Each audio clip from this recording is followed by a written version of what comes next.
What is going on, everybody? Welcome to another podcast with some extra guests today. We are happy to be back. I know it's been a little bit. Looking to go over the awesome tournament we had this past weekend, talk about how each of our experiences were, some of the awesome side events we got to play in, and then also just kind of discuss Set 7 meta as a whole. But first, I'm going to pass it off around the room here. So let me get it over to Brian. Brian, how you doing? Dude, fantastic, man. Not only did I get to go back to South Florida, hang out with all my friends and family, basically, but got to compete in the 10 case. Didn't do that great, but even then, dude, I walked away super plus. Won a raffle, won a side event. It was incredible. And we'll get into it after, but the crazy turnaround that I got to observe from Friday when I stopped in to Saturday when the event Yes. started, I was blown away how far we got. Like at the store, Yeah. every other month, it's like something's changed. It was incredible. And then on the back end, I got to drive up to Orlando and spent 3 days essentially at Disney. Took The the real kids. blessing. Yeah, man. Took Oh, the that's kids cool. there. They loved it. I got to crack a trove at Disney Springs, pulled the Scrooge. So all around good times, and finally drove home yesterday. So, Nice. and I am ready to get back when the next event is announced. After that summation, we got a guest I gotta get to too. We got two guests we gotta get to before we go to Joey. Yep. As he just slid right in here, let's go over to Hector. Hector, how was your weekend? How's your week been? What do you think of set 7? Seven sucks. Weekend sucked. Uh, weekend wasn't too bad. The tournament, we had the 10 case tournament. That was pretty good. Had a lot of fun. Was a little, upset at my performance. I still finished decent, but got close. But maybe next time. Set 7 looks to be a little oppressive at first, but Mhm. as the meta defines, I think it'll be obviously we fall into like triangle meta where you probably got blue steel into red blue and X other decks. Yeah, absolutely, absolutely. Cool. Yeah, we'll get more thoughts. I have your deck list pulled up. We're gonna go through more of the tournament run itself. But Devin, dude, it's a pleasure to have you on here. Obviously, we have the affiliation going on now, so that's a big thing that we had last week. But Devin, what's your perspective from this past weekend from the event and everything? I mean, first and foremost, thank you guys for having me and allowing me to be on this podcast. This is actually fun. I want to do more of this. Oh, Hector left. Um, Hector, man, I need you guys to set up at the house. Get your boy. Yeah, you got to set up at the house this weekend. First and foremost, I mean, I love the hum every time I walk through those doors Mhm. that early in the morning. You have Mhm. no idea how it just gets like the adrenaline going. Um, no, I mean, this weekend was a great start off to the new set. I think that this set was definitely needed. I think that Mhm.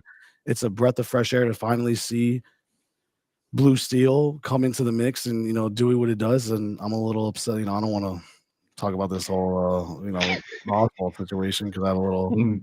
anyway, Oh, I feel some type of way. But other than that, it was amazing. It was awesome. Yeah, Very happy yeah. to turn out. Yeah, it was incredible. Before we go fully into the weekend festivities, Joey, how you doing, man? How's your week been? doing good. Very excited. Obviously, the tournament was a huge success. Did decent. Had some good side events that I did well in. Very excited to be in this new set.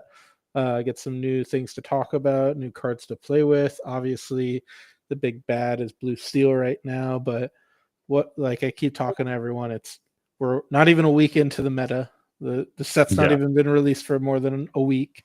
Everyone's doom and gloom, which they have right to be, but we'll get more into that later. But yeah, just super excited about this set. Super excited about Larcana right now because everything's new and fresh, and yeah, looking forward to talking about more about this. yeah. I obviously was a great event this past weekend. I think I share in the clinching that happened as we're sitting down for the first round. Freedom Gaming crew, and Devin's like, "Oh, and by the way, our new affiliated people, Freedom Gaming, bounty on them as well. And I was like, Oh god. So I want to actually apologize about that. I wanted a group then. Like, the thing is that I wasn't planning on it, and my perspective, there's so much going on, and all that's improv. I don't have a script or anything. I don't even think about what we're going to say. So I wanted to give a little pressure to the boys. Yeah, no, pressure. it was great. That was not for sure. That is not a little pressure. I almost gave away a Tesla, man. This is not pressure. You guys are sad about your. Damn, the bounty was crazy. I'm over here sweating bullets every round, man. The look on Hector's face. I think we have it on camera. I don't know if we have we have a Vision. His name's AJ. His name, he goes by Vision.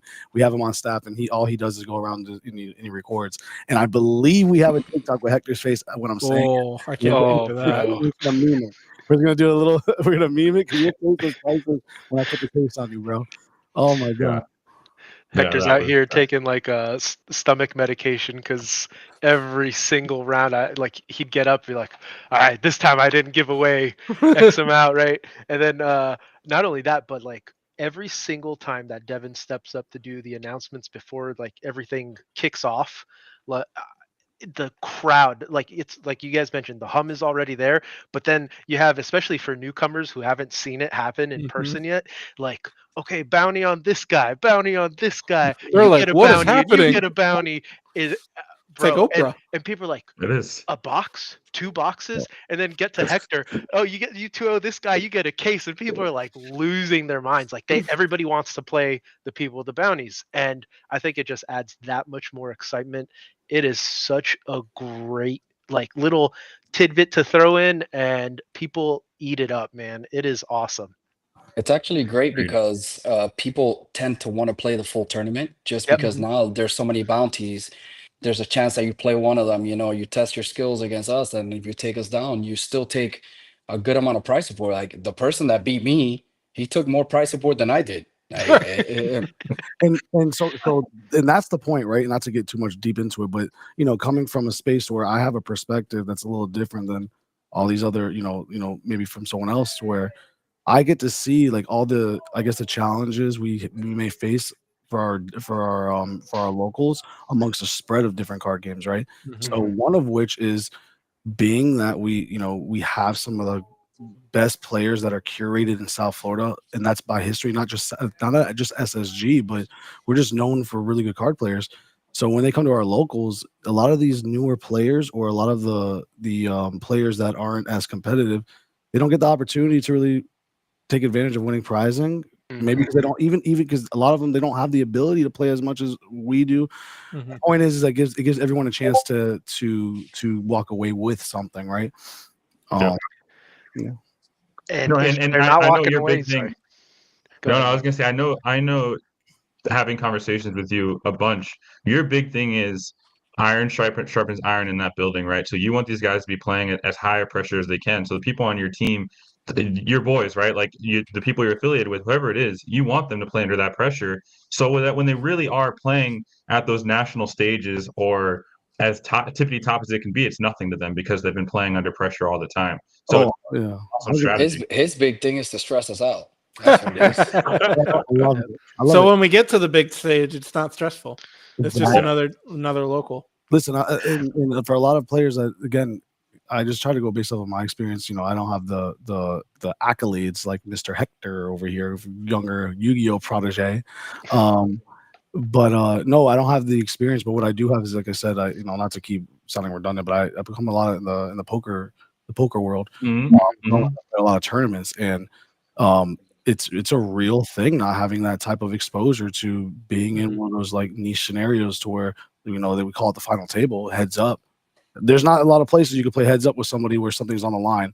It's something on the line, right? So, like I said, like playoff football, playoff basketball, playoff baseball is different from the regular season, right? So, no, I love it, and we're getting a lot of comments about Hector being on stream to answer a lot of questions.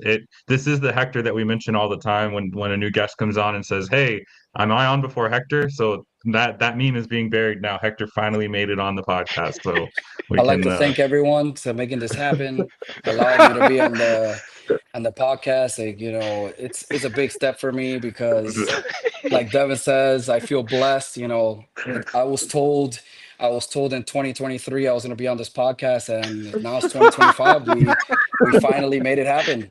We made it happen, and to all the haters that said I wasn't going to be on a podcast, finally somebody took a chance on me, and I am grateful. Yeah, 2 years in the That- making, baby. Let's go. yeah, exactly. Before we go into some of the deck list and what won the event and stuff on the 8 case, or the 10 case, I'm sorry, I do want to talk about the side event. I know this is a little bit out of order because it happened after the tournament was over, but Joey and I, again, and I know Devin, when we had our interview, I talked to you about this. Like, SSG just sucks you in, right? The tournament was over, and 3 or 4 hours later, we're still there just playing cards, hanging out. And Justin, one of the SSG guys, the employees there, was like, "I'm going to run this event. It's a higher limit, if you will, tournament, High stakes. knockout. Yeah, high stakes, knockout round, right? Eight player pod. If you lose, you're done.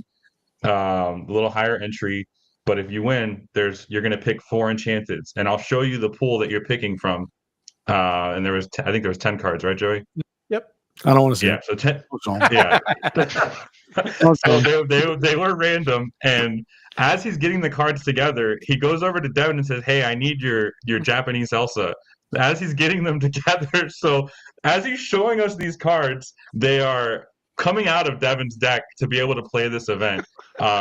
So just trying to kind of tell you guys the kind of things that can happen at one of these events. Joey, go ahead and tell us your experience. I'm sure some of you guys might have seen this video circulating the internet because it did get posted out like right away. Well, we did have to fight Devin, though. I had to fight Devin to make sure he didn't give away an English Elsa. Oh, yeah. Oh my God. Just so you know, I'll let Joey speak. I was prepared to run a pod with the playset of Elsa's. Oh my God. Don't say that. No, stop. Oh. Please. The ability to get it in the pool, but they didn't want it. No one wanted to stay later or something. Yeah, no, the experience was insane. They laid out all 10 cards and basically got to pick each of my 4, and then we kind of did a reveal of each. First one was, I want to say, Aurora, and then Justin revealed 2, and we're like, all right, okay.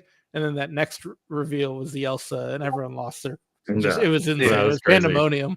Yeah. And The video's Devin's awesome. over there just crying in the corner because he could hear the pandemonium happening. Having a talk with a few individuals. I've been meaning to sit down for a while, so I couldn't go witness it myself. And I'm sitting in the back, right? And all I hear is, "Oh," and I'm like, "Oh." And then finally the Elsa, and you could just hear the noises and The screams, right? Yeah. Oh, It was definitely a pop off for sure. Yeah, and we signed up for the tournament, and Joey and I ended up playing in the first round, so I had a quick exit in that, but he had a quick exit in the main tournament. So let's go ahead and head into the main tournament.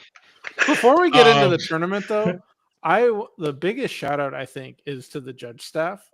They were Great call. absolutely insane. Great call. I Yep. remember back when we did the first tournament, we got out of there, I want to say at like midnight, 1 o'clock. We were done, wrapped up by, I think, 10, maybe 11 at the latest. Yeah. Like, it was run so smooth. The team was great. The store was insane. Everyone on staff was perfect. Like, it was such a culmination of everything coming together. It was so good. Yeah. And we keep saying like it levels up every single event that Seriously. we attend. It continues to level up, and I know Joey was really big into construction in a previous job. So when Joey and I walked in on Friday to pick up some singles, and I go through the door, it used to be all the way on the left-hand side. Now it's all the way on the right-hand side. I walk through, I'm like, oh, this looks different. And then I step further in, I was like, oh my God, is this going to get done by tomorrow? Like, There's a missing wall. There's a brand new walls were knocked drywall. down, just plain brackets up. Paint needed to be done, like leveling. Kylie's coming in. He's like, hey, and I mean, the crew's all in it together, right? Like, hey, these whatnot orders need to get done. Like, the cogs are still moving. The store is still functioning at Yep. 100%, while everybody else is doing like all these other individual jobs that like I don't think normal card stores do day to day, right? So Yeah. Kylie's going off to Home Depot with one of the contractors to grab paint and whatever else, and they're like, "Does this look right? Does this look right? What do we need done?" And it all like I was like, "Dude, if this comes together by tomorrow, like I believed it would." And the next day, I was like, even though I knew it was going to happen, the next day I walked in, I was like, "Holy, they managed It to was pull it off." incredible. It bro. was so good. You know Let what's me add a little backstory to that. So, Oh, so pretty much, obviously, SSG is a place that makes miracles happen. But what really happened was, Devin walked in. He kind of like stumbled, hit the wall, and he's like, "This wall can't be here. It's time to move." It's like call the contractors, and it was like, "Hey, this wall has to go. We're fitting 2 more tables here. Get it done." And then within 24 hours, building Crazy, began, and now the shop crazy. is, it is what it is. The shop Yeah, is. it used to be the stream where like the stream would take place for the players was kind of out in the open with all the other tables. Now it's like the own streaming booth in the back. Everything is just done up that much more. Like every time I come back, I'm like, oh, holy! Like you don't think there's that much more to add on or that much more to change, or I'm kind of like already impressed, and then you step back into the store and you're like, what else? Just flabbergasted every single time. So job well done. Yeah. appreciate. And you know what's crazy is that half our staff were away for a One Piece event, right? And Wow. we have our sponsored players for these card games, and then also a lot of our staff, including our assistant manager. They were away, so we had all hands on deck. And listen, I have other, I have the experience of managing a lot of different staff, other business endeavors that I had, but the staff that we have here, I mean, I've never seen anything like it. They were here until 6 in the morning, making sure. Wow. They were, if they could knock down that wall with our GC, they were willing to do it. And it's so hard to find. Forget about like employees like that. I don't even go by employees. I go by team. To find individuals like that is just absolutely insane. We're so grateful to have the staff that we have. They're my family, man. They're our family, right? So they share the same vision. Yeah, Yeah, I that's remember awesome. talking to Stefan. He's like, yeah, on Saturday morning, Stefan's like, yeah, I think he's like, I've been here. I was like, man, you look kind of tired. How are you doing? Whatever. He's like, oh, we were here till like 4 in the morning, 4:30 in the morning, and right back it through the doors at 8:30. So kudos to you guys. I know it is not easy to pull off, and yet you guys make it happen. And there's no hiccups. It just smooth sailing for everybody attending. I know that everybody else like in the back is kind of running around and trying to string Yeah. everything together, but for the clientele, the people that are showing up to play, eh, I think everybody's continuously impressed when they show up to one of your events. So kudos to you, Yeah, kudos and to your team. one thing to add with the change of the way the setup is now, for those of you that were already following SSG within their media channels, whether it be Twitch, YouTube, and whatnot, there are constant streams now happening because of the setup change. So if you aren't following them, I would make sure you're doing that. They're putting content out really every other day, if not every day. I know they do whatnot every day, but as far as actual Lorcana content has been coming out like every other day, and good content. We had a grudge match earlier this week between Joey and Wochuk. I was talking crap about how I thought Steel Song was dead, traditional Steel Song, and Chuck said, "No, it's not. I can still beat Red Blue." I said, "I don't know about that. Let's do a first to 20 with Joey and see what happens." First to 10, So first to 10. or first to 10, sorry. I had first to 20 on my mind because I saw Skinner in the chat. That's probably why. But yeah, so first to 10, and they couldn't even make it because it was such a marathon of an event. And Chuck did kind of prove me wrong, but that's the kind of content you're going to get. So again, if you guys are watching this right now and you're still desperate for Lorcana content, make sure you join those channels as well.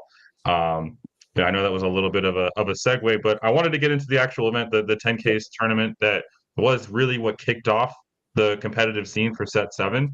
And I think we could say it kind of took it by storm. Zan and his team brought a deck that was pretty popular after the day. I don't think I think everybody knew Blue Steel was going to be good, but they weren't expecting it to be this good and this build, right?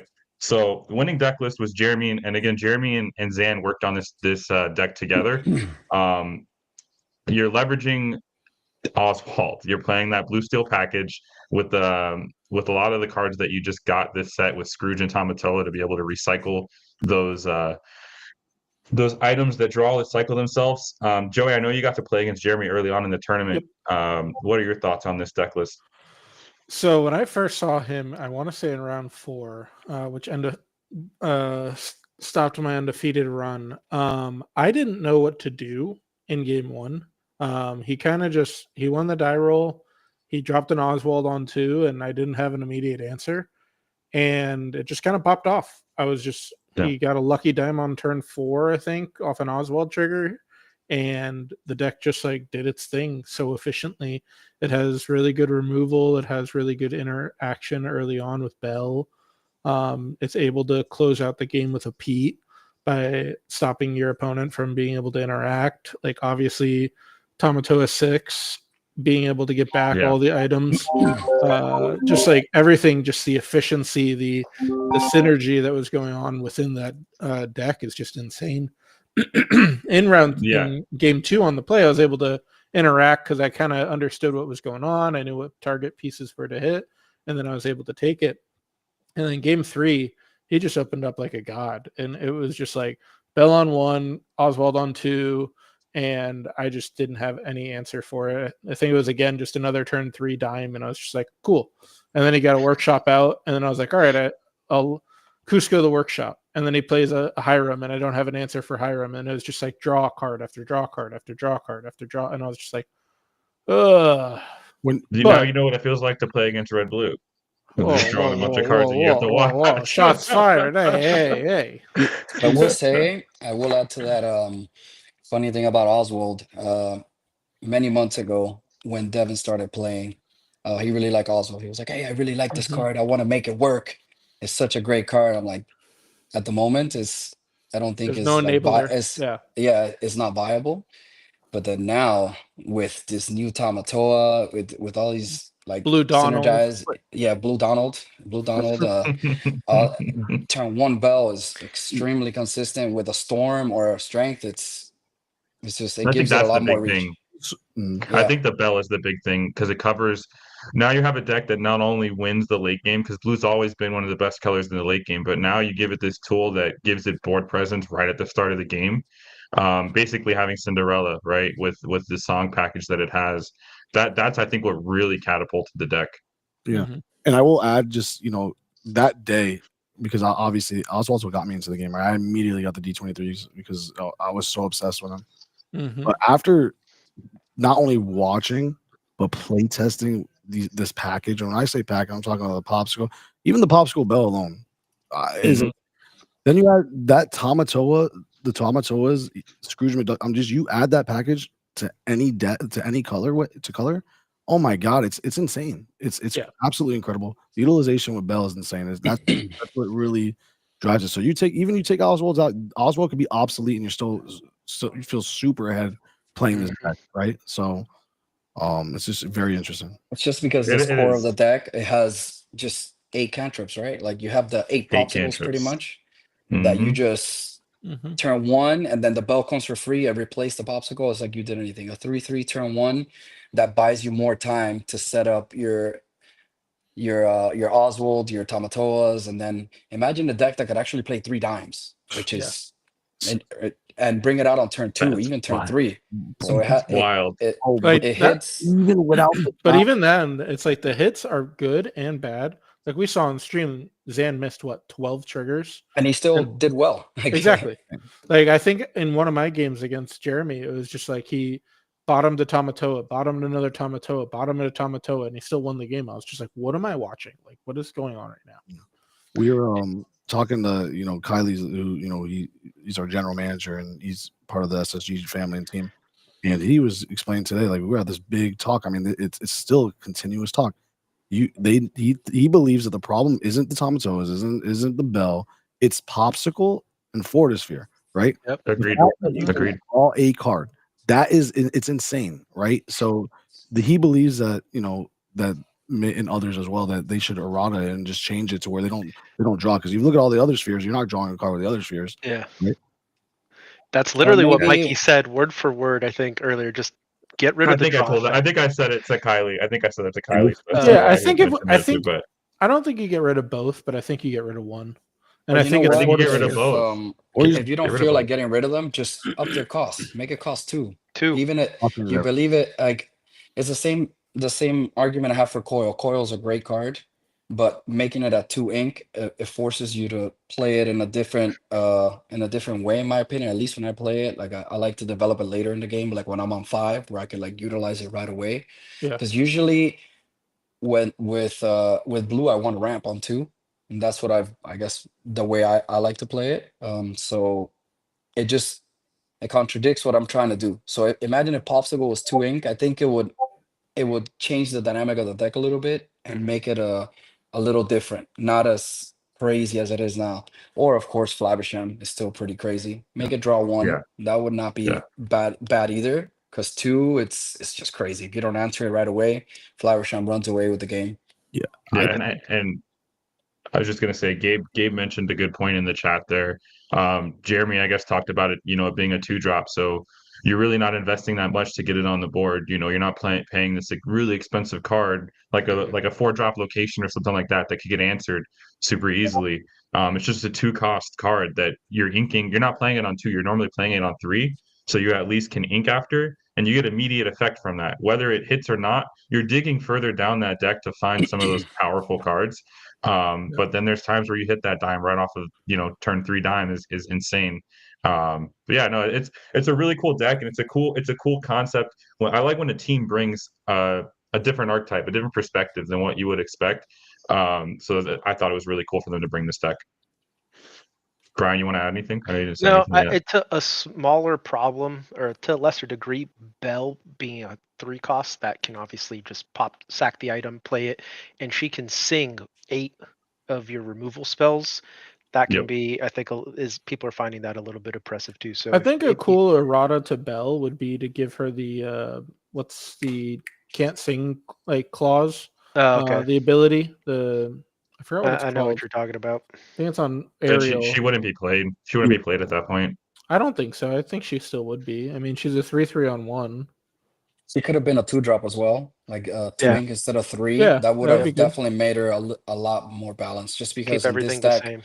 in this deck, if you go turn 1 Bell, the Bell protects the Oswald, right? Yep. So even if you develop Oswald, they're not gonna, unless they have the kill spell. Pretty much that 3/3 is just gonna control the board while letting Sure. Oswald do what it needs to do, and buys you a lot more time, right? It's just too consistent. There wasn't a game where I played against Blue Steel where they did not have it every turn 1. Yeah. That's crazy. And I know you mentioned Kylie. I pulled his deck list up as well. Having an incredible day as well, making top 8 in a stacked field. I think Green Steel was an incredible choice as well. I know obviously John on our team plays this deck list, or pretty close to this exact deck, to be honest. Yeah. And he mentioned like Green Steel is going to be really good because Blue is moving to a Quill build, so discarding those last couple cards can just be backbreaking. And Kylie took advantage of that. That Pete is no joke. That 6-cost Pete is no joke, man. Insane. He didn't believe. He didn't believe in it at first. That's Hector. but- Oh, really? That's yeah. I told him you need to try this card. He's like, no. And then he added him in, and every game was like, bro, this Pete you shifted on 4, and he just wins you the game. Yeah. On the spot. Yeah, and Gabe's mentioning in the chat too. I see that I guess SSG's had a few issues from their team on stream, and Kylie broke that curse. And that was awesome, bro. I I don't know how many people got to watch his match, but I think a large chunk of us were grouped up on the main side where the TV screen was. Yeah, where the screen was, and everybody's watching.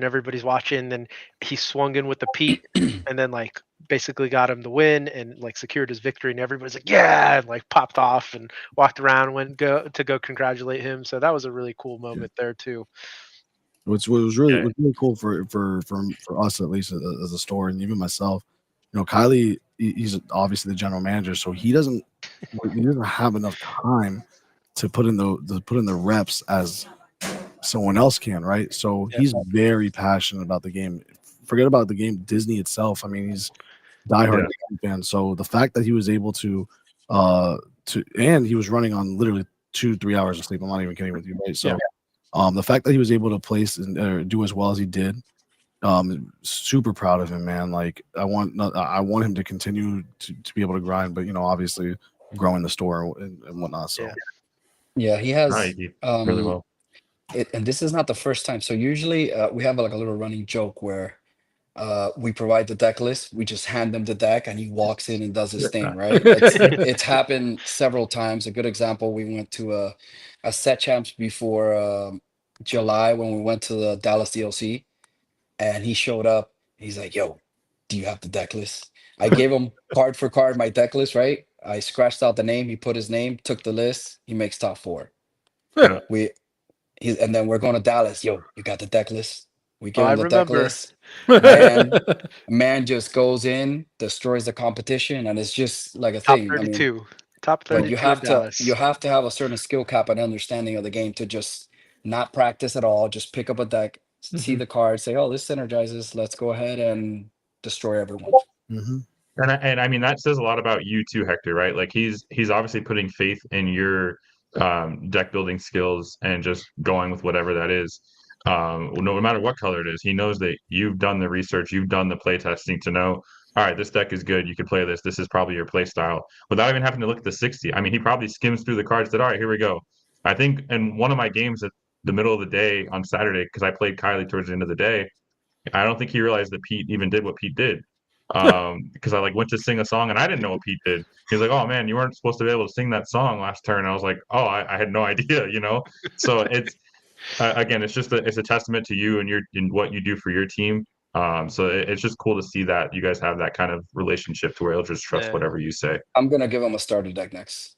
It's still top 4. So really quick, I know that we, that especially coming, I want to dive in a little bit more, Hector, right? So when you suggested this, especially Pete, right? Can you go ahead and just explain a little bit to everybody why this particular addition to the deck is so good?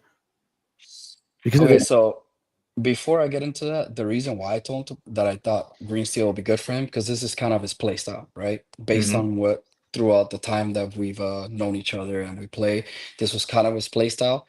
So I figured, hey, try this out.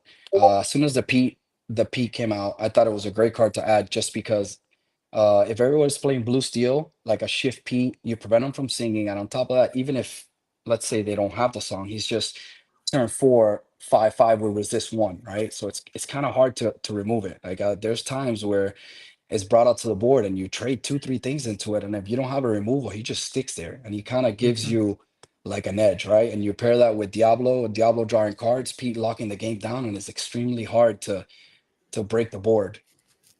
So I thought it was just a great card. And at worst, it's inkable, which makes it great. If it was uninkable, now you have to consider the space in the deck, but I don't see any drawback. At worst, you play 4 of, you make it consistent. At worst, you ink it if you don't need it at the time. And on top of that, he shifts on morph as well, right? So you have several targets to shift them onto, which makes it a little more consistent as well. So I thought it was just a great call. And of course, like someone mentioned here down in South Florida, a lot of people love to play aggro, Amber Steel. I think it gives you a little edge if you bring them out, them not being able to play songs, and the resist is a big deal, really big deal.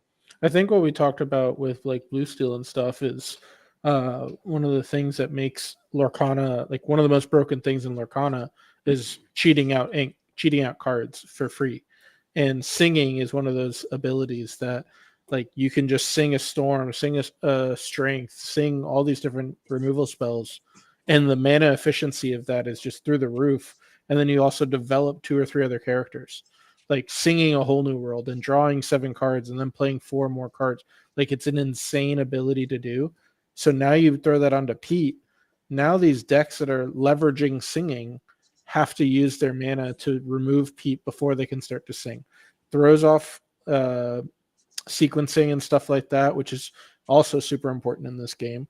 Hector comments on my sequencing all the time. And so I think it's like one of those things where he's just this tricky spot where like even Mikey's just like, he knows so much about the game, and you're just like, oh man, I didn't even think about that. Like the fact that he's exerted, I can't say in a card. Like there's so many things that he checks, and then his regular card, just the 3-cost Pete, like both of those cards in this deck just make the sequencing of what your game plan is to combat what is already happening with the green steel discard package, I think is just so versatile and so hard to play around. Yeah, imagine on the play, Pete on 3, regular Pete on 3, right? So you already turn off their, let's say there's songs that could probably like level the game and get them back into the game, and then shift Pete on 4, like it could disrupt your deck quite a bit. And can I just say something quick? We're not even mentioning that it's not just him that gets resist one; it's your pirate characters, right? Yep. It's Smee. Look at Smee. Having Smee not take damage is crazy. It's such a he makes math so hard when he doesn't have that damage on it. Yeah, but I lost a game like that. I remember. Like that I was watching. Person on stream, of course. As we speak, I'm contacting the SSG rep because we're gonna cleanse that room, because that stream is let me tell you, that stream is cursed.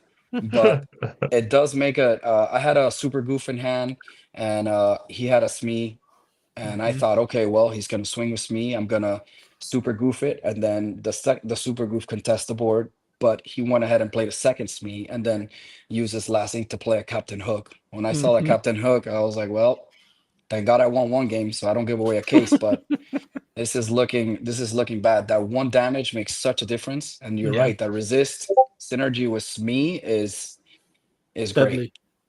Yeah, absolutely. I agree. Well, I mean, Kylie ended up finishing 5th place. It was an awesome run from him. So I obviously wanted to bring up this deck list because got to cheer for the hometown hero too. I do want to go over into Joey's list, and Joey, you can kind of talk to us about your day. I know the main event didn't perform as well as you wanted to, but at least you got to make some of it up. You played the same deck list in the side event as well, so go ahead, take it away. Yeah, so this deck, I kind of I made a previous version of it that I made a YouTube video on. I got a couple ideas from the Maelstrom Discord and Sailors list, and then kind of merged those two together to create what we have in front of you here. One of the biggest takeaways from this list from the weekend was replacing those Cuscos with Hideaways.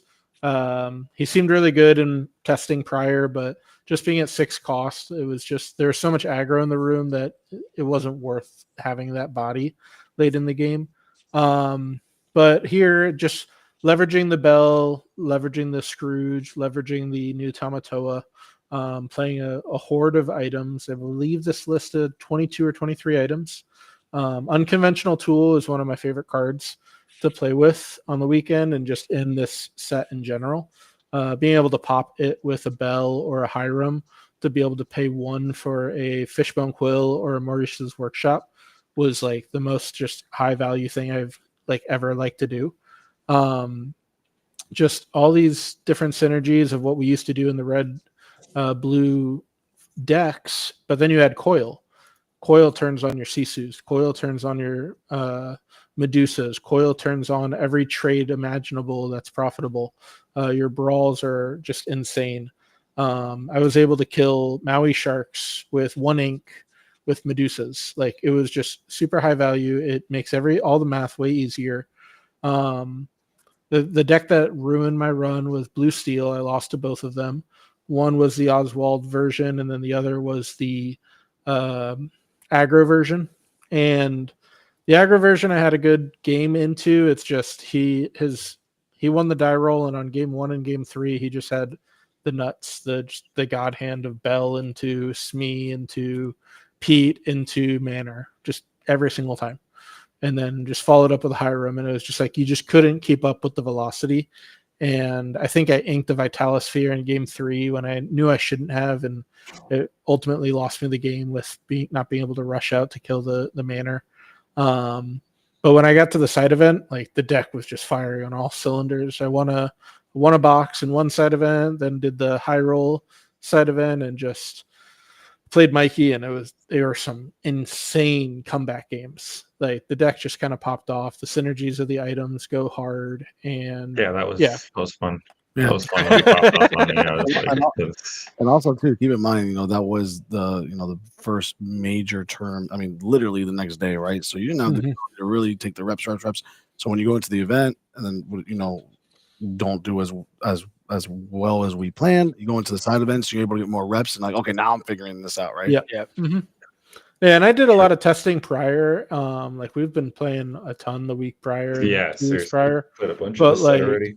I think what was different about our testing and what happened on Saturday is you can't account for what other people are going to bring. You can't account for the Zans and Jeremys of the world to bring that type of deck. Like we are only able to test what we know and what we can think of. And so that's what I love about day zero tournaments like we've been doing here at SSG. It's just like, here's the meta. It's fresh. It's wild. Like bring what you think. Like you have Hector who's bringing something super consistent from last set and evolved it a little bit. You have Zan who's bringing the most off the wall brand new deck that you could think of, and everything in between. And so like it's just such a fun way to do. And we take this and like you said, we have all these reps from high quality tournament play. Now we can refine this even further to find a different 60 to bring to locals into the next event that we might be having at SSG, or even whenever Ravensburger decides to drop DLC information. Yeah. Man. It's I just realized why Joey says that Bell can take the singer thing away, because he doesn't play any songs that Bell can sing. So that's why he's lobbying for that. I just realized that as I was looking at the deck list, like you play Bell but no song, so who cares, right? No, it's definitely a cool archetype when it does pop off with the workshops and stuff. It's really cool. Have you ever thought about adding an Oswald to this? I've been trying this week with not great success. I really don't. The uninkable count's a little high, so trying to figure out where to make my cuts in it. The first one that I thought of was the Be Prepared's, but obviously Be Prepared's so good. But yeah, it's just an awkward set on the curve, kind of like what Hector was talking about, where like on 2 is such a big thing in red blue, just trying to ramp. And like I'm playing Sail or Coil or 2 items and such like that. It's just a really awkward spot, and you lose a lot of momentum and tempo. And you don't have that song capability like the other Bell in Blue Steel has. So you like being able to, you got teeth. I was thinking about that today. I haven't put it on paper yet, but that's definitely up for consideration. Don't add teeth to your deck. Don't add teeth to your deck, please. Cash, how did you feel about Cusco? Because I feel like there's a lot of talk on Cusco being, like a lot of people are opting into him, and I see that you cut the B preps to 2, and your Sapphire coils are up to 4. I've seen a lot of other lists where it's a little bit less. So like, how do you feel about the Cuscos? Was he a major impact in a lot of your matches? I mean, Cusco killed, I think, 8 manners on the weekend. Oh, bro. Like, it was insane. But like I was saying earlier, if that was a hideaway instead of a Cusco, I'm able to be more mana efficient and weave in a couple extra plays. There are a few games that I believe I had Cusco and like a Medusa, and I had 9 ink.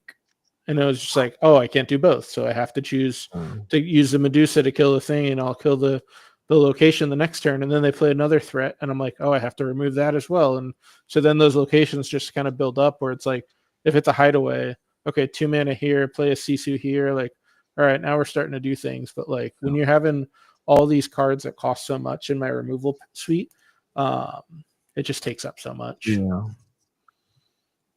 It's a good list. It was a good showing, but I know it's going to be tuned more, right? Like it's a day zero deck. It's a new archetype too. Like, I mean, yeah, you could say it's just Ruby Sapphire. We've seen this before, but this is obviously a completely different archetype than what we've seen. So the final games that you played against Wochuk in that 1st to 10 on Monday, you got like. We were talking obviously in our own group chat. We're like, oh no, Joey, it's not looking good for Joey. Chuck gets to 19. And I think it was 4 or 5 turns where you 5 turns. Held him off at 19 and then stabilized in 1. And people in the chat, like everybody's popping off. It was really cool to see. I think there was like well over 100 people watching on Monday. And then just to kind of swing it back to the stream, at the 10 case, consistently like 500-600 people tuning in, which was awesome to see just on like Twitch, I think. So super, super cool. Mhm. Yeah, it's awesome for sure. Just to give another Ruby Sapphire, like another look at a Ruby Sapphire deck, right? So here's what Hector brought last Saturday. Um, more of the shark build with the actions, a lot probably more consistent, I guess you could say. Not doing a whole lot of different things than what we've seen in the previous set, but keeping the good things, right? Like you added the Tamatoas and no Scrooges here. So just the Tamatoa really. Is that your only new card? And the coils. So tell us Yeah. about this deck, Hector. So since I had so little time to test, as you notice, Thursday night we tested a little bit. I tested Blue Steel. I did not feel comfortable at all with it. So I kind of try to do like a mix, like a pile of cards where in the last few sets of the 10K, I took something similar to this, but I was playing three Hades. So I kind of stuck to what I liked. And I took something similar to this at Nationals as well. So I stuck to what I liked. I just shifted to try the new cards because the new Tamatoa is just insane, right? Late Yep. game is just Mhm. 6 cost draw 2, or even with Batalisphere. So I just kind of added the cards for the new set to test. I wasn't too sold on Coil yet, so I just stuck with 2. I wasn't playing Dime before, so I just made a 61 with Dime. I really wanted to keep the Hades because I love the card, but I realized I had too many uninkables. Like my rule of thumb is I don't want to go over 14 because that number's cursed.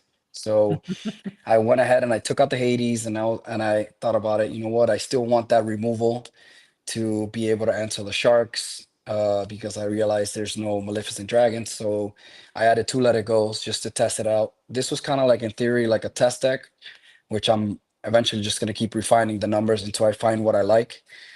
Someone online, when I posted the list, made a comment, said this deck is very bricky. You're playing too many of the 2-ofs, 1-ofs, and stuff like that. This is what I've been testing and what I liked. It was working for me. It doesn't mean it'll work for everyone, but based on what I tested, this was my preference. I tried it. It worked well. I don't think there were many games where I could say, I bricked and it went wrong. Just games got away, and this was the 61 that I liked. It worked out. I thought it covered a little bit of everything for the beginning of the meta. Now as it continues, I'll shift it to something more suitable, and that just fits my playstyle. Yeah, I I thought, think for example, the items, like too many items, I didn't like it. I didn't feel too comfortable just picking it up with all the items and just shifting the play mechanic. Like I said, not ramping on 2 to me was rough. So In your list specifically, did you see the, I guess, coil? You probably never really looked to play coil on 2 for your list. Did you feel it was a little overrated in your list, whereas like with Joey's list, it was kind of mandatory to have? yeah, that's why I tried 2, and then I cut the little Caesar to 2 because the uninkable count, and I didn't want to just tunnel vision into relying on playing coil on 2. And then because I've noticed there's some games that if your opponent opened up a very aggro start, double daisies or double questers, that even if you coil on 2 and you little Caesar on 3, it stops one threat, but then you're behind. So I Mhm. opted out to Mhm. more. I rather ramp and then go into either Super Goof or Maui, and then I felt coil on when I'm at 4 ink was really good because I'll just coil ink brawl to answer something, and it was better that way for me. The reason why I wasn't too sold on coil just because it's relying on you inking a card, right? There's Yeah. times in this deck where I could sit at 6 ink, maybe 7 ink, and just tough it out with the cards I have to because I don't really need to ink, and then it was just too reliant on just inking, and I didn't feel comfortable in some scenarios where I caught myself like just keeping the hand, and it just wasn't viable at the time. Yeah. So that's I why. think Go I ahead. think leading on that part about the needing to ink, I've seen in Jeremy's list and Zan, and then as well as Chad's on Tuesday night. One of the cards that really stuck out to me was Greatstone Dragon.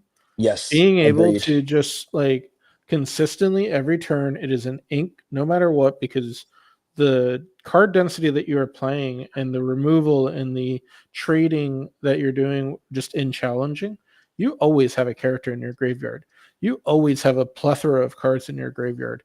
And so like when I was watching those on stream and just like, oh cool, I have 2 coils out, tap Greatstone Dragon, grab this out, and just ink, and now I'm not losing that extra card from my hand. Like I was just like I was floored. I was like, if this card didn't come in tapped, Like it would definitely be like the all-star ramping card. But every list just runs that one of, and whenever you can just like sequence it in real slyly, like it just pops off. I know Mikey has won so many games because of a Great Stone Dragon. Yep, it's a good card for sure. Devin, anything you want to add to this Ruby Sapphire list from the team captain at SSG there? So what I wanted to say is, because going back to Hector, where a lot of, talking about dropping a coil on turn 2, right? So I've been really hyper focusing on blue ever since I've started, right, playing this game. I mean, Oswald's what got me into the game, right? Mm-hmm. Now the reality is like I transitioned to like a Blurple player prior to this, and it feels mandatory on 2 to either play Sail or Tipu, right? Yep. And you like being forced. It just it just feels weird to me. Like I feel out of place when I'm transitioning, trying to play other things on 2, because what I'm playing now. Right, there's arguments to be like what lines to play, and I'm not even to get what I'm getting playing now, but I'm hyper focusing on that as well. And it is a blue iteration. Not playing a ramp on turn 2 feels so weird to me. So I can agree with Hector, and that could just throw off the whole game. And then it's like almost like not going a Flav on turn 4, right? It just feels weird. So I could agree to not having it in hand and not playing it, right? So. It's more so, I think, before the set came out, right? We had R&B making posts. Oh my goodness, this Sapphire Coil is going to be so broken. Other people's the doom and gloom of Sapphire Coil, but I feel most of the time you're not trying to play it on curve. It's going to be at a later stage in the game, and not to say it's overrated, but I didn't feel that Sapphire Coil itself was as oppressive as people were making it out to be. I think it's a great card, but I think we have found other issues at hand. I think it'll see play. I don't know that we're gonna really ever push for like before the set came out, where people were like, ban it now, don't even let it release, whatever. On the contrary, I think it's good. On the contrary, that's what you said. I'm so sorry to cut off. When you're playing against late game and you have they have 2 to 3 coils out, and you're trying to develop a board, and all of a sudden, it's well, this the new mannerisms right now is a coil trigger, and it's just like you already lost the game at that point. Bro, sequencing coils is so difficult sometimes. Oh yeah, it's really hard. Let me minus your character 6/6 for 3 ink. Of course, I agree with you guys there. That of course there's going to be games where I've seen it happen, where they minus your shark to 1 and then little Sisu kills it. I think that's great. I just, like I said, I don't like the fact that on 2 I'm playing that. A lot of the early lists were settling on like Gaston and Coil, right? Where people would say, "Oh, Gaston on 2, Coil on 3," and you could answer everything on the board. But I don't think is as like it doesn't secure the game for you, right? Like nowadays, you're not ramping. Now exactly. So nowadays everybody's turn 1 bell, and then the moment I go Gaston, they're gonna be like Storm, and then I'm just gonna go cry. So I just don't think it seals the game for you as much as I rather ramp, and I feel more comfortable playing it when I have 4 ink, and then I'll do the turn there. And it just brings you, obviously the longer it stays on the board, the more value it brings you, which is great. For sure. But it could get your hand kind of low at certain points.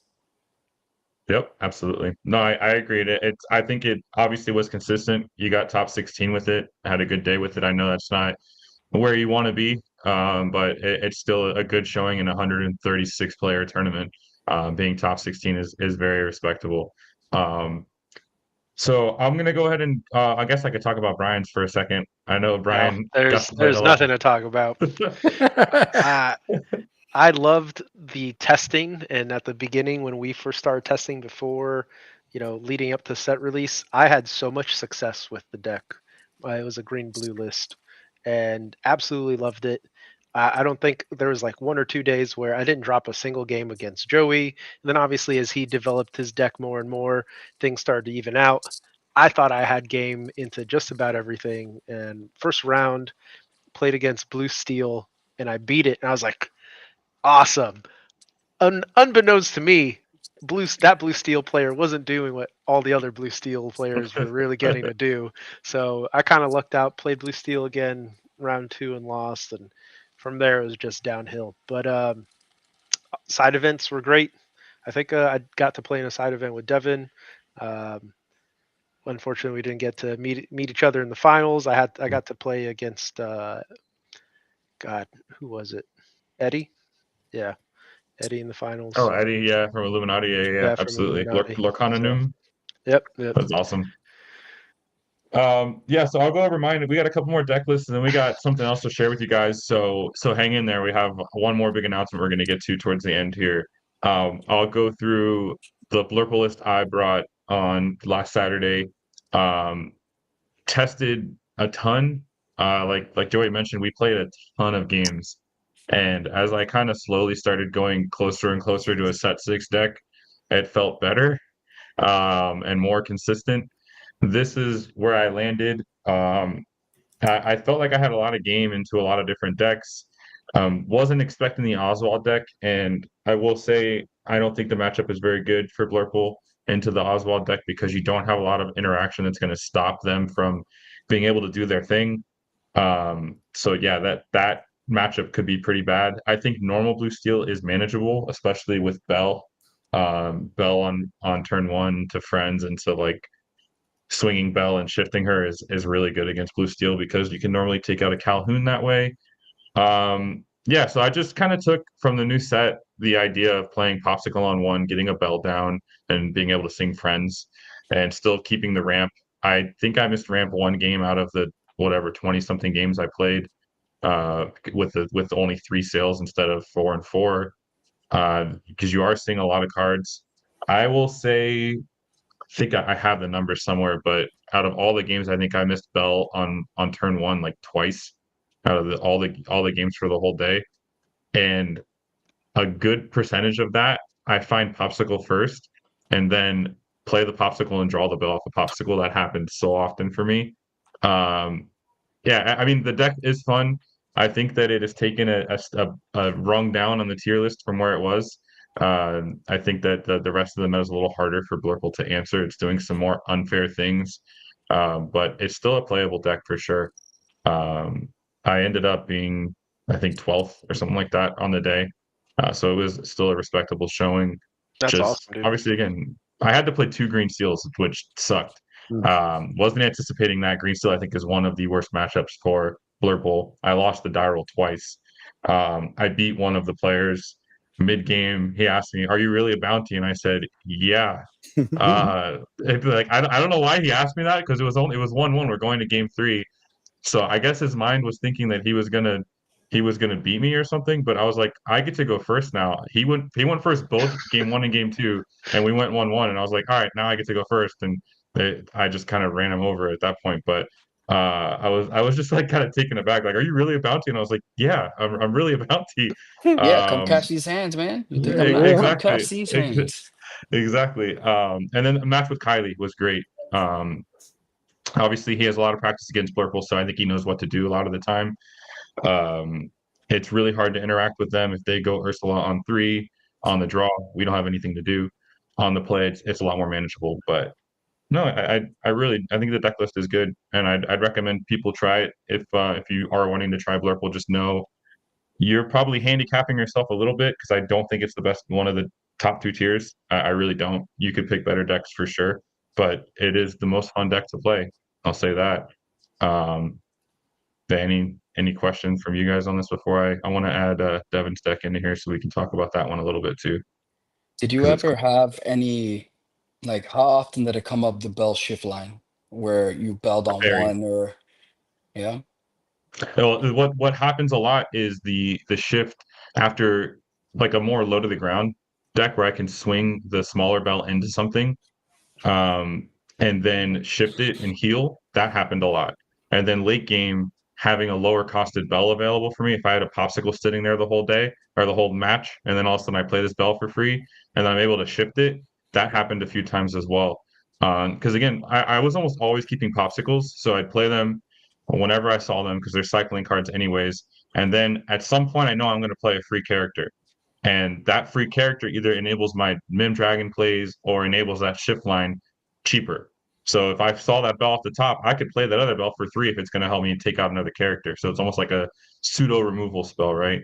So yeah, it was great for me. As much as I don't want to cut it, I don't think Elsa is good enough anymore. 8 cost Elsa. I think that you Really? probably have to play. I think you have to play 4 Hades. Oh man.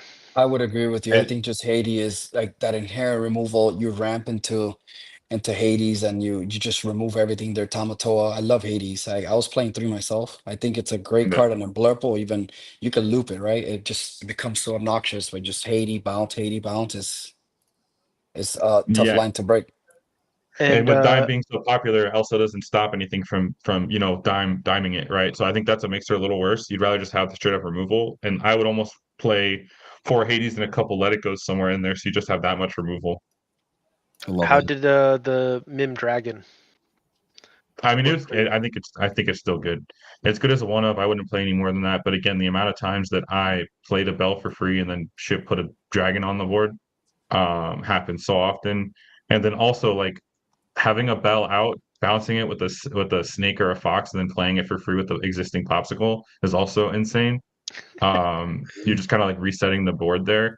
Yeah. There's some cool stuff. Like there's just not enough good items, I think, in these 2 colors. Like purple doesn't have that many good 1 cost items that you'd want to be popping for Bell.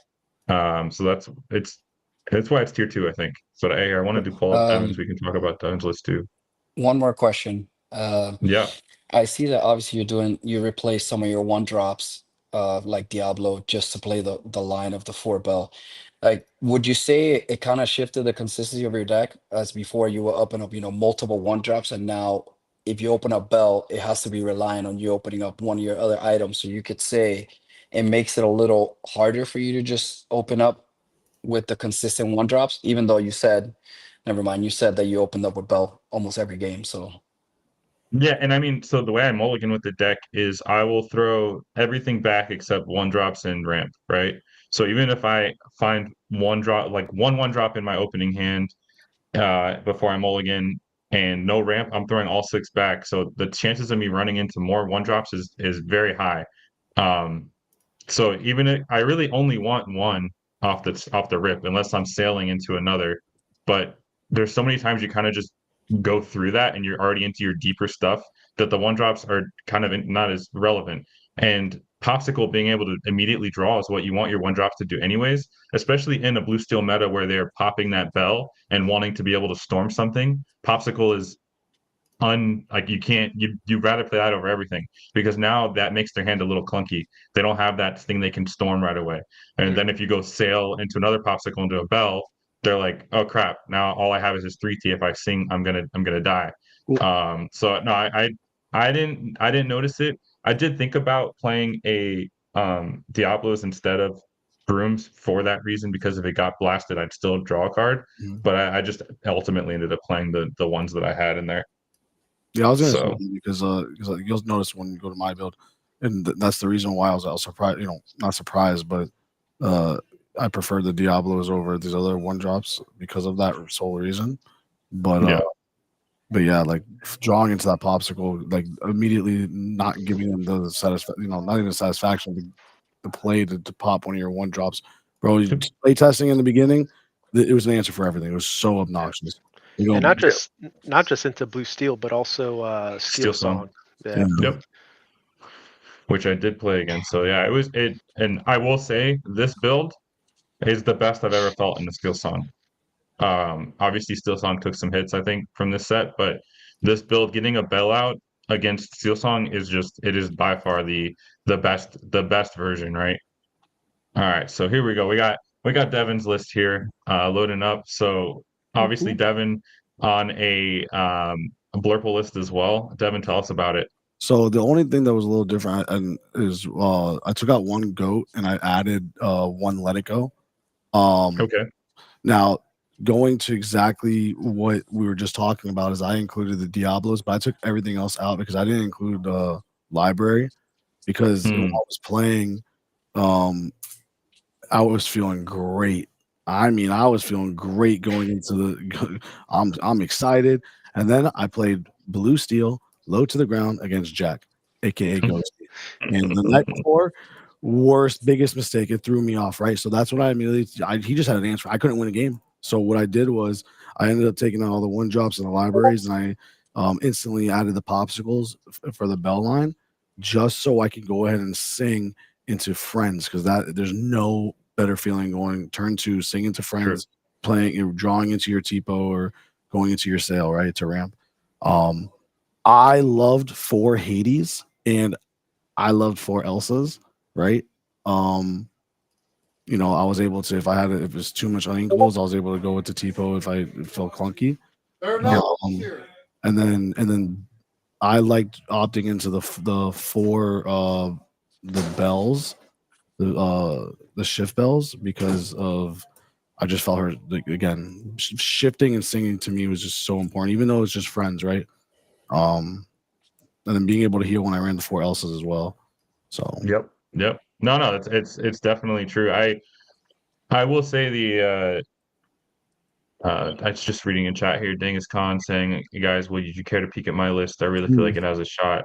yeah, well, Yeah, I mean, yeah, absolutely. You could either send it to, I see you're on Twitch, so I'd probably won't be able to post the link on there because it'll probably immediately cancel it, just like the auto moderator there. But feel free to send it on Twitter or something like that, and we'll take a look at it for sure. No, it's very cool. Did you ever get the download out and have an impact on the game? The only reason why I played Donald is in the event that I thought I was going to play against another some sort of purple build where I was Okay. and then we're neck and neck, and again going off of I had no idea. We had no idea. I didn't get to play test as much. You understand, like the reps, I couldn't do as much reps because I'm so busy, right? Yeah, of course. Especially playing in my own event. I'm going to be honest with you, like it's real. I love being able to interact with everybody and being a good host, and I love being hands-on and meeting everybody, but being able to focus is so tough just because I can't, 1 second something else is happening and other things happening, and I want to make sure that we have the continuity of giving the like white glove service. So like it was tough to focus, but the Donald Duck never came up, right? So that's why I was like, all right, it was cute, it was a little maybe gimmicky, but never came up. Were you playing the Donald because he was enchanted? I would play him too. If I was playing purple, I would throw him in there just because Dark Magician Donald. It's over. It really is Dark Magician Donald. Yeah. But it was like, but this blue steel, I mean, you just running into this stuff, and no one, and also the impact on Ana, right? I thought Ana was great. That's why I didn't run any crabs, because I was focusing on running, playing into Ana, and then utilizing the support mechanism rather than the crab. So I thought it would have been a little interesting, but it's just it's definitely it is. I mean, and when you get new cards like this, that's what you want to do, right? You want to test with them and see, all right, where do I end up? Is this going to be good enough? Or is it not? And that's where these are the changes to try to do that. No, it's a really cool build for sure. I see you don't have the new Elsa in here, because I agree with you. I think it's too hard to fit in when you have the 8-cost one that just kind of does what that does, but better. Both being shiftable. So all right, well, we do have a pretty big announcement. I know Stefan was going to try to hop on here and do this, but I'm actually going to pass it over to Devin to give the announcement. I have a little thumbnail here to help show it off, the logo, but here we go. Here's the next big thing going on at Hector, you reading that? SSG. You reading that right, Hector? Bro, I would like to say that I am on my phone, so the screen is extremely small. I'm working on it, guys. I'm working on it. This is the first time. It's 2025. I'm awaiting the computer, so to be honest, I can barely see it. I see 15 case charity. Oh, damn. 15 cases. So let me explain something to you right now. First and foremost, shout out to all of the other stores and groups, teams, whatever you name it, who are stepping up, and not just stepping up, who are contributing to the same vision that we all share, right? This is all for the community. So like, as obviously as being, into sports and being competitive, you always want to be, kind of like at the top of the top. But I will say that now I'm starting to see a lot of these other uh, groups and stores starting to throw bigger events, right? Yep. Yep. Bigger Yep. pricing, right? And again, not to say, not to say that we started or anything, No, or you could say it. You could fine, I say will. it. You could say Go it. Go You ahead could and say say it. it. You're amongst friends. Say it with your Yeah. chest. All right. First of Yeah. all, let me talk a little bit. All right, and I'm going to say this in the most humbling way. All right. Finally, the community is stepping up and being able to do these prize support, the bigger prize support events. Right. It's going to curate so many good players, and no one. I don't think people understand that. But because of that, now we're stepping up. Initially, it was supposed to be a 10 case event. Okay, and it is going to be on April the 5th, Hmm. 10 a.m. And it's going to be a charity event. We're going to welcome Yep. our beautiful family. Peter Raimundo is going to be That's back, awesome. and we're really excited for him to come back down and take a look how much we grew. Right. Yeah. Yeah. So originally this was supposed to be a 10 case event, right? So it now has bumped up to 15 case event. Okay. I don't think I've heard of any bear or anybody else doing anything above 10. Yeah. Now we're jumping Yeah. straight to 15. I love it. Absolutely insane. There's nothing negative from these tournaments because look, you got 15 cases. On top of that, you could play our 15 bounties and possibly win like a dryer, a microwave, A you name Tesla it. if you're playing You name it. Hector. A Tesla rocket, the stakes Tesla are rocket. the stakes are high, competition is great. All jokes aside Yeah. though, SSG raises the bar every single time. Yep. And it's like we're witnessing history in this game, right? We're in the Mm-hmm. early infancy of this game, but to have this high level tournament where you got some of the best players in the world traveling to play at these events, you got people watching from all over the world as well. It's a blessing to be part of it. And For then sure. by keeping the bar high, everyone else starting to raise the bar as well, which makes it even better for everybody in the community, right? So Yep. there's Yep. nothing but positivity here, and by the end of the year, who knows where we'll be, right? And ELC Margate. DLC DLC by the end of the Market. year, we're gonna own the plaza, and things are gonna be even better. Oh yeah, we're gonna make sure we have cool, other stores as well to where synergize well. No, but I what Hector's saying, it's like, sky's the limit, and I know that you'll notice when we do go ahead and if it's not already posted for entries, right, to be able to live. I don't think it's live yet, but they say it's maxed out at 150. So I'm just gonna give you guys some insight right now. The reason why, for those of you who haven't been to the store to our last event, we have not only expanded, but we also we opened up the space to where it allows us to fit more table space, Mm-hmm. and it allows us to fit comfortably, right? So we put 150 as our cap. However, theoretically, we could fit 220 people, 228 to be exact, I believe. And the reason why I say that is because we are going to, we want to do it in a very professional way. But however, we're going to have a waiting list to make sure that we can have the accommodations to make sure everyone can play in this event. Right? It's going to get to a point where, again, we're super. Initially, I was saying, and I am super grateful for everyone flying on all these, big name players. Shout out to all, to like Zan and his entire team, right? We're very grateful that they come, but at the same time, now it's to the point where, you got to come to these events, right? It's Yeah. part of the accolades, right? It's And undeniable. yeah, and it's humbly saying that, and I'm not saying that in a way of, pompous. No, it's just that we have the resources that are put into this, the manpowers, the work, the judges, right? Like these, you got everyone who are so passionate about the events, and in this game, to where you want to be a part of this. Listen, I'm telling you right now, if I wasn't as busy as I am being a store owner, this game is so good that I'm grinding this nonstop. This is a game to where you got to play. You want to play as competitively, and this is the opportunity for a lot of players to really grind and be good. That's Devin, all. do I have your permission to reveal the other secret?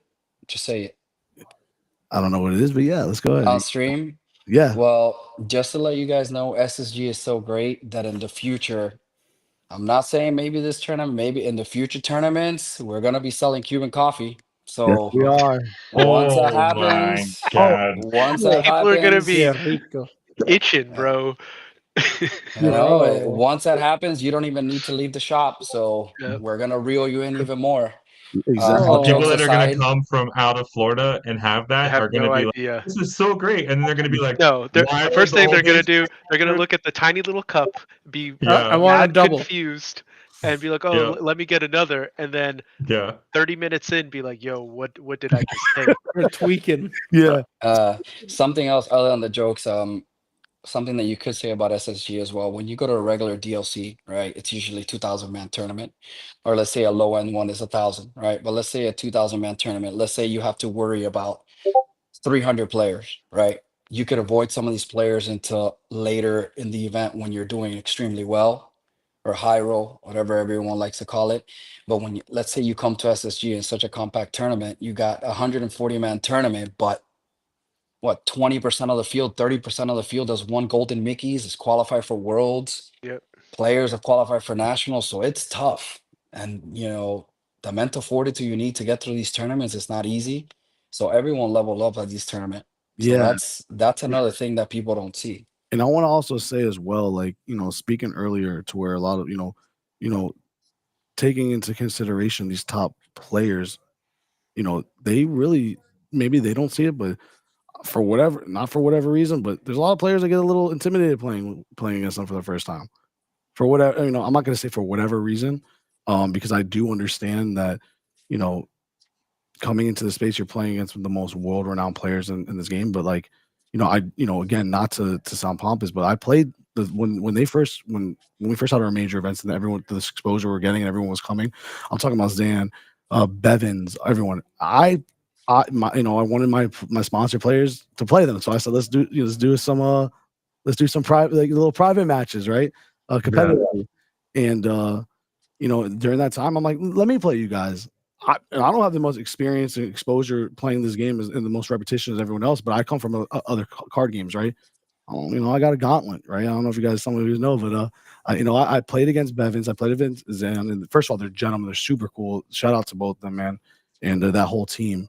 But I was, there's games where I beat them, and once you are able to understand that there's variance in this game, there's a lot to it. It's not an auto loss, right? It's about matchups. It's about winning die rolls. It's about capitalizing on some of the mistakes they make because they are humans, right? So once you get that, it's the whole point is getting the experience, getting the butterflies out of your system, and understand that you have the ability to play again, to compete with the top of the top players. It's not like it's chess, right? Chess is a little different. There's no variance involved, right? So like that's the whole point of running these type of events, to where you can sit across the table from the world, a world's invite player, and you could compete with them, so Without having to go to a official DLC. yeah. This is essentially almost every single month thus far. You guys have put on a top tier event, and Yep. if it continues down this road, like we're going to see more and more top level players show up, and then all these top level players playing other folks that show up as well. They're just going to continue to level up. And once the DLCs finally kick off again, I don't think it's going to be like, oh, I can maybe skim by my first 3-4 rounds.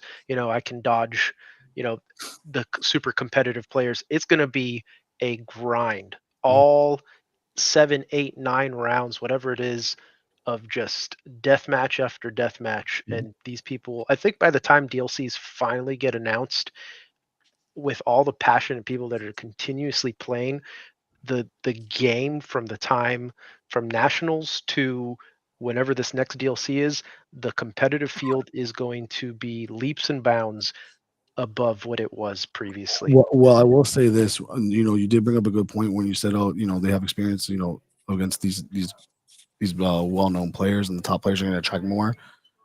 We also have to take in consideration the players that we're curating, right? I mean, our locals are crazy. Our locals have some players that, even if they're not there yet, they're going to be some well-known players in the scene. Again, coming from, I keep, that's not redundant, coming from the poker world. I don't know if you guys know poker well, but some of the most well-renowned players, in these games, like I can't imagine like watching the come up with them, right? It's super cool. we're watching the development of some of the who could arguably be the best players in the world. Right? They just need the exposure and the recognition. That's all. And not too many DLCs. By them not announcing these DLCs, it's only a matter of time to where we start seeing some of the these shining stars start rising. So, and then it's not only about them like player development, like at the same time they develop like their mental capabilities and their courage as well to say, I'm going to take the leap, right? The DLCs are coming, I'm going to take the leap, I'm going to make it to this next big event, because they're already experiencing like higher level play, right? Some people might have like some sort of block of where they're scared of the competition or for whatever it may be, right? So just being put into this environment can really help you get there, right? And once you break the first DLC, you're going to see how fun it is, how great it is, and you're just going to keep on doing it, right? So it helps quite a bit. Also, our local players, like, not to toot our own horn, but a lot of our players, after they started, like, they're consistently performing in set champs, right? Yep. I know set champs is not the same as how they used to be before, but a lot of them are performing, winning mats, and that makes you feel proud, right? Like, we all play under the same roof, and everybody's leveling up. I mean, to be honest with you, I can't remember the last time I went 0-2 at a tournament, and I did it at SSG. I started 0-2. I was like, well, I guess I'm going home early. Yeah. And So to add to that as well, one more thing to want to add to Hector is one thing I want a lot of players to start understanding is like recognizing that when you have exposure to like these more players, especially for example Hector, man, Hector can be one of the most nicest, especially everyone in here is the most nice, amazing individuals there are. But if you go and talk to our team, everyone in this room right now, along with all of our sponsored players, you can learn from them. They're welcoming. They're so passionate. They want they want to engage with everyone and be able to teach, not just teach, but spread their knowledge, spread their insight. And we want more interactions like that, because it's very good for the game where the top players are able to present themselves as not being intimidating to approach, right? And they're willing to be honest, I kind of disagree, because these guys didn't want me on their podcast. They kept promising it. They kept promising and promising that they're going to put me on this podcast. It took them 2 years. No. See, I don't know it if was, they're nice or not. you were just too intimidating, and we didn't know how to approach you correctly. Your TikTok formatted video speaks for itself. Scared us off. We were hoping you'd have a computer before we had you on, but we just couldn't wait any longer. We had to get you on for sure. But I just to piggyback on what Devin's saying, it's an absolute pleasure to have these insane minds of the community that we are so fortunate to have in South Florida, that are all accessible. People like you mentioned the people in this room, and it's true, but your Wochucks, your Ghosties, your Rays, all the sponsored SSG guys, and then a lot of the locals as well. And I do want to shout out, just going through the poster again, it is a 15K charity event, but also your top 8 is getting a Continentals promo Cusco, right? So that's the non-foil one. I mean, it's an incredible thing. And like, if I've learned anything, there's always stuff going on at SSG, no matter what the event is. So it is a destination that you need to make if you are a Lorcana player. I would love to see you at this one, and obviously pretty much every month, like we mentioned, there's stuff coming all the time right down the pipe. And I do want to shout out, from a production standpoint, it does keep leveling up, right? And I know the investment in the store, the drywall, and all the changes and stuff that have happened there, externally, but internally, your commentating team, your streaming setup that Stefan ran, just the artwork that we're having that's done on this graphic from Ray. I mean, it's everything. Everything is bar going up.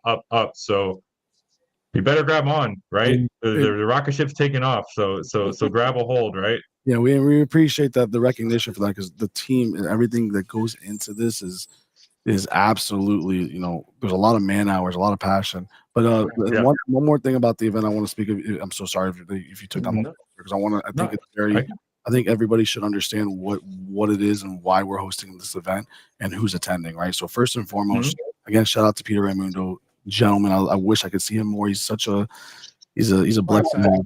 And he's going to be able to, again, sign some of the most prominent works that he's curated. However, so again, the proceeds, a lot of it's going to be broken down into 3 ways, right? First and foremost, 33% of the proceeds are going to go to a charity of Peter Raimundo's choice. The other 33% is going to go be in favor to the individual who does win the event. They get to decide who, what charity of their choice. And if they don't know much about charities, we'll have the ability to post many different charities that are available out there, and we'll give more information on that. Lastly, it's going to be us as well. The 33% of the proceeds are going to go to a charity of our choice and what our team wants to decide to give to, right? We want to just give back to everyone, all right? Now, as it relates to other events that are going to go on during this event, right? We're going to have a lot more side events.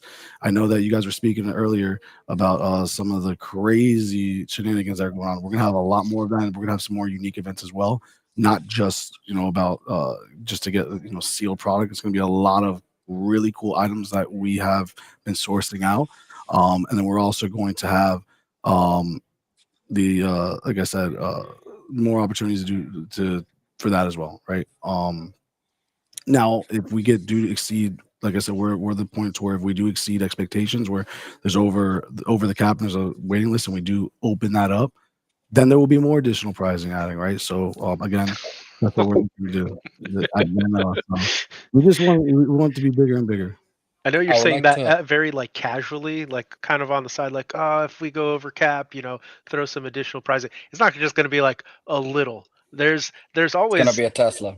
Yeah, Devin's version of a little pricing is an entire store's yearly whatever set aside that they have for pricing. So I would like to add as well. I don't know if the flyer mentions it, but I believe the top 8 promos are going to be altered by Peter Raimundo. Yes, with some sort of like art. So it's not just going to be cool.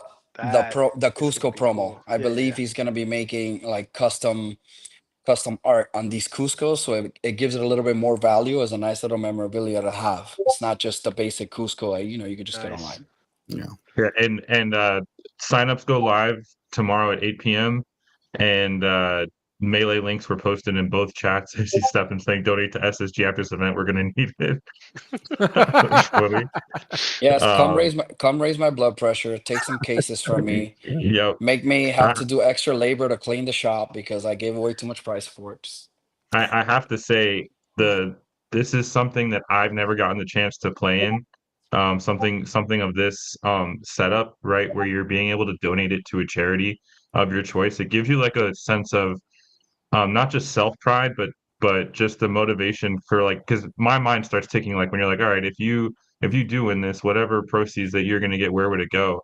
And dude, the first thing my mind goes to is my grandpa struggles with Parkinson's, right? And I would love to donate a charity for that, right, for Parkinson's, and that motivates me, dude. It's all right, that I want to make this happen. Let's start testing and let's figure it out.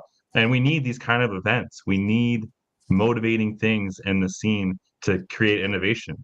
It makes it so we're not stagnant, right? Everybody's oh, boo-hoo, blue steel, but let's find something that beats the blue steel so that we can shake it up a little bit. But man, I can't say enough good things about what you're doing, Devin, and we're just blessed to be a part of it. And you have been setting the bar, like you said. The other events are starting to try to keep up, but you just you're starting to lap people a little bit. So we'll have to see what happens, right? If it wasn't for Hector specifically and the team, these events would be a little bit more crazier and it would get out of hand. I'm telling you right now. I have to call, bro. I have to set up weekly meetings with the accountant, the CFO, Kylie, Stefan, because every time I step away from the shop more than 24 hours, they add another box to the pot, bro. It's stressful. The thing is this, right? I mean, just so because I got a lot of people coming up to me at an event saying some crazy things to me. Oh, hey, you guys can't be profiting from this all, and I don't know that. This could be a topic for a conversation another time because I think it's really important too, to where this could give the players or the consumers who even are interested to understand the dynamics of something like this. It's complex, but it's very simple, right? It's simple. I don't want to sound cliche, but it's like business 101, right? Like the reality is, it just makes us work harder. My team and I go source out different ways to bring in income to where we can host these events for everyone, right? The cool thing is that it just goes right back into the business, right? For the long term. And that's why we're going to have a healthy, sustainable, economy within, because it keeps going back in. It's going to grow and grow. And that's how we could be doing these bigger events, because it just goes right back in. It's compound, right? So, yeah. At the end of the day, we profit in our hearts. That's all. Oh, that's awesome. Well, I think that pretty much buttons up our recap of the SSG event and what SSG has coming down the pipe. Set 7's exciting. There's a lot more that we're finding out about it. So that'll be a cool thing as well. If you guys any of the listeners here are in the Raleigh area, Brian and I are playing in a 6-case tournament tomorrow. You can see I'm in a hotel room setting because I am. Saturday. Yeah. Sorry, my mind is already gone. And I was going to say something after, like the influence that you guys are having. I'm in North Carolina, right? So I think this is the biggest tournament that I've seen hosted here in this state, and it's a 6-case. The only stipulation is that it's set 6 and not set 7. I'm surprised they're playing. Like they're playing sets. It's like 7's legal. They're just giving away prizing. No. They're giving away all the prizing. All the cases are set 7, but you have to play set 6 decks. Really? Yeah. That's cool. Purple gang, baby. That's when exactly. I want to play. Exactly. So I was like, I know my 60. It's like, oh, I'm good. I know what I'm playing at least. Yeah. So we'll be at that. So if you guys see us, we may be debuting a new shirt. So yeah, we'll meet Brian and I will be out there. So. I just got the text that the first test prototypes are done. I'll go pick them up in the morning. So. Oh man. Yeah. Yeah. So and then those would be cool. For any of you guys that watch the ICL, I'll be casting next Monday, so that'll be pretty fun. It'll be round 3, and I think one of our locals might be playing for one of the teams there. Yeah. So definitely tune in on Monday for the Illumineers Champion League. Oh, is that Chuck's team playing Monday? Are you trying not to give away that he's playing Monday? I'm trying not to give too much away, but it is not. It is not Chuck. My pride and joy just woke up, so I wow. Future Lorcana champion at 5 years old, right here. There you go. Love it. We love it. Say hi, Mama. Hi. Oh my goodness. Wow. Thank God she looks like her mother, huh? She got her mother's looks, but the Hector's brain. It's okay. We got the flowing strategies going already. Look at that. That's awesome. That's awesome. Awesome, guys. Well, I think we'll probably sign it off there. Appreciate you all. Devin, Hector, thank you guys for joining us as guest appearances. This will obviously be uploaded on YouTube as well, and we'll be uploading it through the Southside Gaming socials as well. But other than that, guys, take off. Or we're going to take off. See you later. See you guys in 2027 podcast. 2027.